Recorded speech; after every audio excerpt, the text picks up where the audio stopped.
ইসলামের গোটা অর্থনীতি গরিবদের জন্য, কিন্তু কপাল পরা গরিবের গোষ্ঠী, এই কপাল পরা গরিবের গোষ্ঠী ইসলামকে পছন্দ করে না। আমাকে অনেকেই প্রশ্ন করেছে ইসলামী হুকুমাত হলে কি হবে।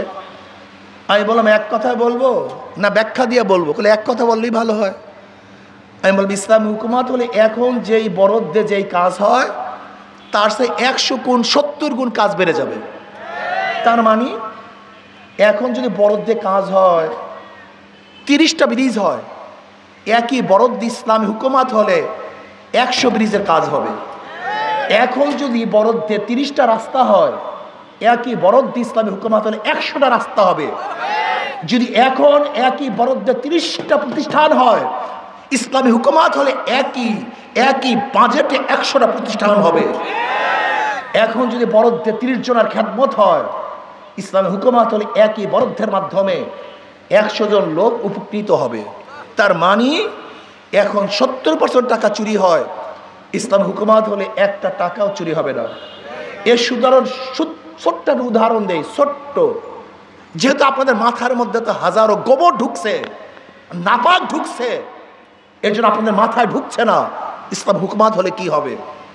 আফগানের দিকে তাকান, যেখানে crore crore billion dollar America Afghani টাকা আটকিয়ে রেখেছে, যেখানে সমস্ত দেশ বয়কট করেছে, অর্থনীতি পঙ্গু করার হাজারো চেষ্টা চালিয়েছে, এক যুদ্ধ বিধ্বস্ত এক দেশ, সেখানের অবস্থাটা কি? যেখানে সমস্ত অর্থনীতিবিদরা মনে করছে, সমস্ত অর্থনীতিবিদরা মনে করছে ওরা দুর্ভিক্ষে সবাই মারা যাবে, খানার জন্য কাক কুকুরের সাথে মানুষগুলি লড়াই করবে, ক্ষুধার্ত অবস্থায় মানুষ ভুকে মরবে। কিন্তু আমরা কি দেখলাম? মাত্র 2 বছরের মধ্যে গোটা দুনিয়ার চেয়ে তাদের অর্থনীতির অবস্থা সবচেয়ে বেশি রান করেছে, সবচেয়ে বেশি ডেভেলপ করেছে মাত্র 2 বছরে।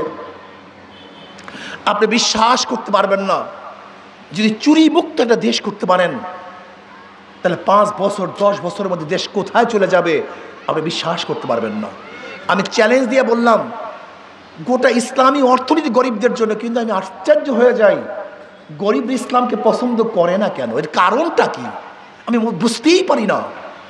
গোটা ইসলামের অর্থনীতি কাদের জন্য? জাকাত কাদের জন্য? ওসর কাদের জন্য? মানত কাদের জন্য? দান কাদের জন্য?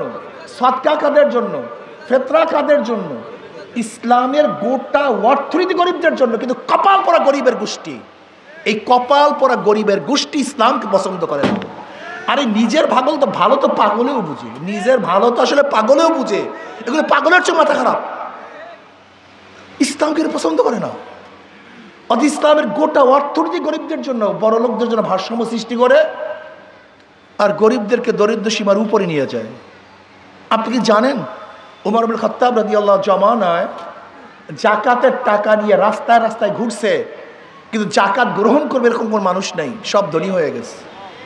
আমি দেখতেছি সেই দেশ, আমি দেখতেছি সেই বাংলাদেশ, যে বাংলাদেশের এক সময় সমস্ত গরিবগুলি দরিদ্র সীমার উপরে চলে যাবে, সুন্দর বস্ত্র পরিধান করবে, একজন মানুষ ক্ষুধার্ত থাকবে না, চিকিৎসাহীন একটা মানুষও থাকবে না, একজন মানুষও খোলা আকাশে এসে ঘুমাবে না, সমস্ত মানুষ সুখে শান্তিতে বসবাস করবে, যেখানে ক্ষুধার তাড়নায় কোনো মা তার বাচ্চাকে বিক্রি করবে না, যেখানে ক্ষুধার যাতনায় কোনো পরিবার আত্মহত্যা করবে না।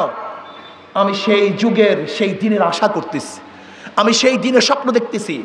ইনশাআল্লাহ আজকে হোক কালকে হোক, মানুষ যখন বুঝবে ইসলামী শান্তি, ইসলামী মুক্তি, ইসলামী কল্যাণ, ইসলামী সুখ, ইনশাআল্লাহ মুসলমান, হিন্দু, বৌদ্ধ, খ্রিস্টান তখন ইসলামী আদর্শ গ্রহণ করবে শুধু দুনিয়াতে ভালো থাকার জন্য, দুনিয়াতে মুক্তি পাওয়ার জন্য, পেট পুড়িয়ে খাওয়ার জন্য, সুন্দর বস্ত্র পরিধান করার জন্য, ভালো মতো থাকার জন্য এবং ভালো চিকিৎসার জন্য, অন্ন বস্ত্র বাসস্থান এবং শিক্ষা চিকিৎসার জন্য সমস্ত মানুষগুলি ইসলামকে গ্রহণ করবে ইনশাআল্লাহ। আপনারা বুঝান ইসলাম মানেই শান্তি, ইসলাম মানেই মুক্তি।